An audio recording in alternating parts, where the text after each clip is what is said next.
Hello everyone and welcome back to Scorpio Tech. In this video we're going to be unboxing and installing the Corsair H100i Elite Capellix CPU cooler. This particular model is the 240mm radiator that comes with two really nice Corsair ML120 PWM fans as well as the customizable Capellix RGB pump head. Inside the box we are immediately presented with the standard paperwork with the rest of the components protected very well within the box. We'll take a closer look at what's included in a few moments, but the package contains absolutely everything you'll need whether you're running Intel, AMD or a TR4 socket. That means you get all of the necessary screws and standoffs for attaching the brackets to the motherboard as well as the fans to the radiator. So to recap, we have the iCUE Commander Core controller for fan power and RGB control, a secondary Capellix pump cap, all the necessary tools, a quick start guide, two ML120 PWM fans and of course the retention brackets, of which I'm going to be using the Intel one. If you are worried about any compatibility issues, check the PC part picker link in the description to see all compatible cases. Each of the included fans has two cables, one for the power and one for the RGB control,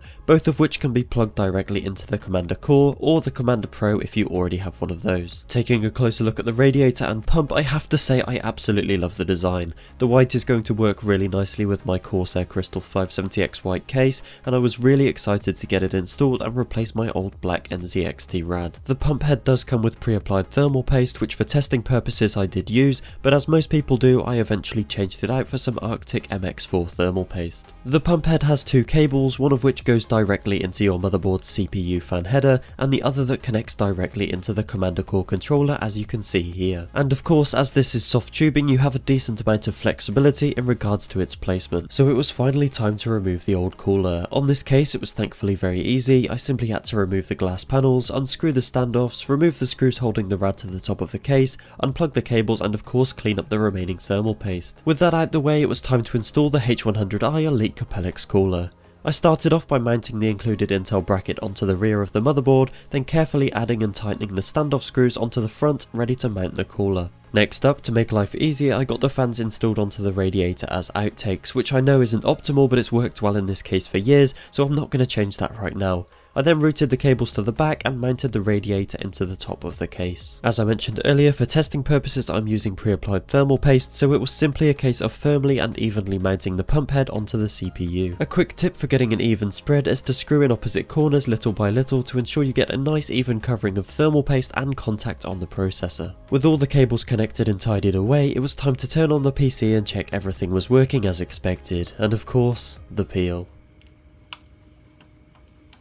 The first thing I have to say is that this CPU cooler looks absolutely stunning. The white radiator and tubing work really well with this case, and the fact that the pump head is not only RGB but actually customizable make it even better. You can get pump head caps from places such as Etsy with your favourite Pokemon, personal logo or pretty much whatever you want. As for performance, I won't pretend to be an expert, but my idle temps have been averaging between 33 and 35 degrees Celsius, which is pretty decent considering the i9-9900K is a pretty hot CPU. Under heavy load it has been reaching the high 70s and in very rare cases the low 80s, which is pretty much expected for this CPU and a fairly small radiator in an outtake placement. This was tested on the balance setting within iCUE, which has the pump running at around 2500 RPM, but there are also extreme and quiet presets available as well. Although things do start getting quite loud with the extreme setting enabled, so it is about finding that sweet spot. As for the lighting, the iCUE software is just incredible. Not only are the Corsair Capellix cooler and fans controllable from here, but also the Asus motherboard and graphics card lights as well. What this means is I can easily change all of the lights with the plethora of included effects available with iCUE or by using some of their awesome preset scenes. Overall, I'm extremely happy with this upgrade. It not only looks better aesthetically but also performs relatively well considering I've got this set up in this particular way. I also think it's great that you can easily change and customize the pump cap, as this allows you to switch up your style if you ever get bored of the current one.